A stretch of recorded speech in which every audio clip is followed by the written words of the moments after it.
Canhão ferroviário Schwerer Gustav. Após a Primeira Guerra Mundial, a França desenvolveu a linha Maginot, uma extensa rede de defesas na fronteira entre a França e a Alemanha, como uma medida contra uma possível agressão alemã. Ao se preparar para a Segunda Guerra Mundial, os estrategistas militares alemães desenvolveram planos para transpor essa barreira. Um desses planos era tão simples quanto direto: criar uma peça de artilharia gigantesca e explodir as defesas até o esquecimento.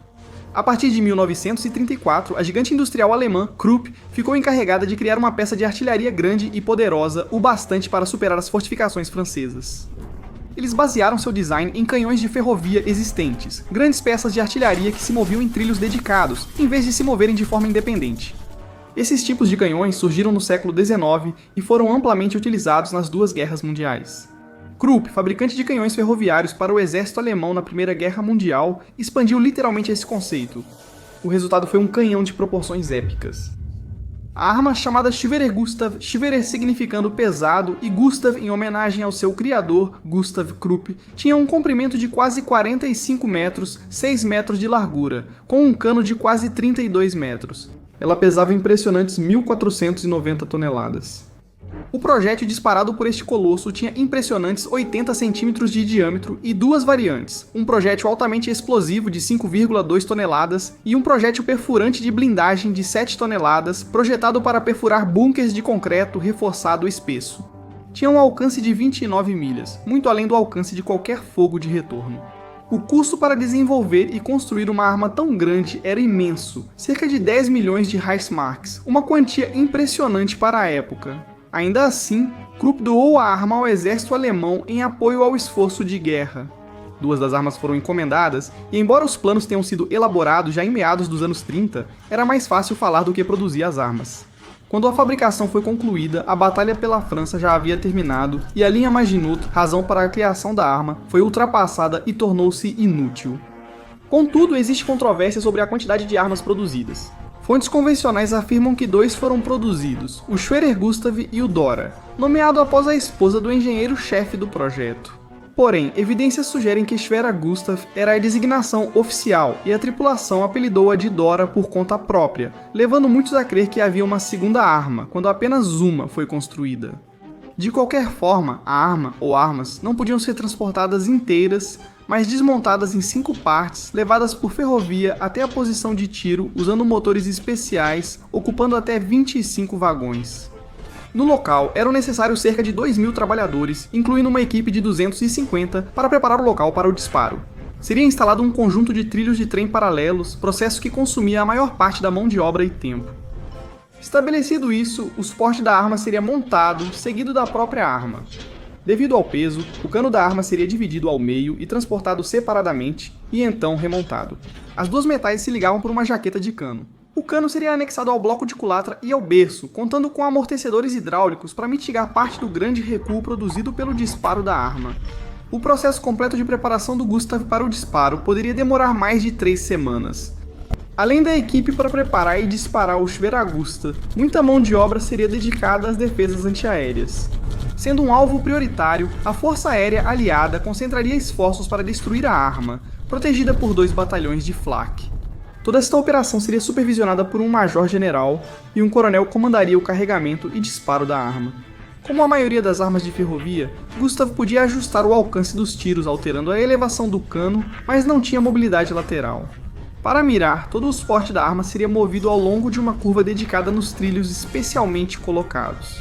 O carregamento era trabalhoso e exigia centenas de homens para preparar e disparar os enormes projéteis. Os projéteis e as cargas de pólvora seriam transportados separadamente e erguidos até a plataforma de disparo por guinchos. O projétil seria empurrado para o lugar por um pistão hidráulico, seguido pelas bolsas de propelente em pó e, finalmente, um gigantesco estojo de obturação de latão que vedava a abertura. Esse processo era lento, podendo levar mais de 45 minutos para a conclusão. No auge, o Schwerer Gustav disparava até 14 rodadas por dia. Devido ao seu tamanho imenso e à dificuldade de mirar, o Gustav não era uma arma particularmente precisa, sendo eficaz apenas contra alvos fixos como bunkers e edifícios. Supostamente, Hitler levantou a possibilidade de testar o disparo da arma em tanques. Certamente, o impacto dos projéteis altamente explosivos vaporizaria até o veículo blindado mais robusto. Em resposta, o comandante de tanques Heinz Guderian afirmou que poderia ser disparado contra eles, mas certamente nunca acertaria um. O serviço ativo do Führer Gustav é cercado de mistério, exacerbado pela confusão sobre o número real de peças construídas. O primeiro canhão foi testado no início de 1941 sob a supervisão pessoal de Hitler.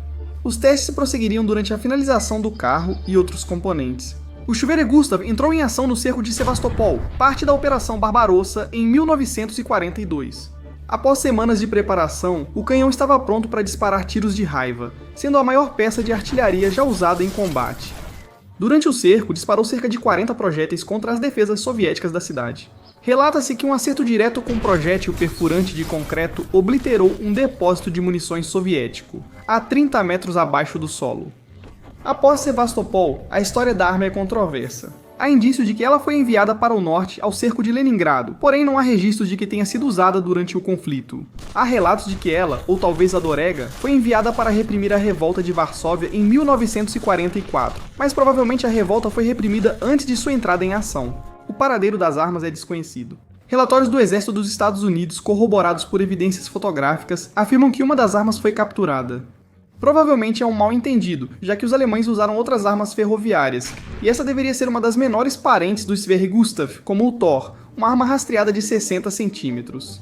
De qualquer forma, as armas deveriam ter sido destruídas para evitar sua captura pelos aliados.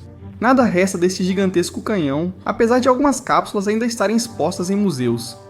No geral, seja uma arma ou duas, o Führer Gustav foi um fracasso. Apesar dos vultosos recursos aplicados, o exército alemão obteve pouco retorno do investimento. A mão de obra dedicada à fabricação, uso e defesa da arma excedeu muito seus benefícios. Era impreciso, atingindo apenas alvos estacionários algumas vezes. Apenas 10 dos tiros em combate acertavam dentro de 60 metros do alvo, com alguns errando por até meio quilômetro. Devido ao seu tamanho massivo, era um alvo perfeito para aeronaves inimigas, sendo obrigado a viajar com batalhões de flak dedicados. Além disso, as semanas de tempo de configuração permitiam apenas implantação em posições estáticas, tornando tal sistema de armas inviável devido às linhas de frente flutuantes da Segunda Guerra Mundial. O valor que criou para fins psicológicos ou de propaganda foi muito superado pelos custos. Como o encoraçado Bismarck e outros projetos grandiosos do Terceiro Reich, o Führer Gustav é o epítome do talento de Hitler para o dramático, em vez do prático.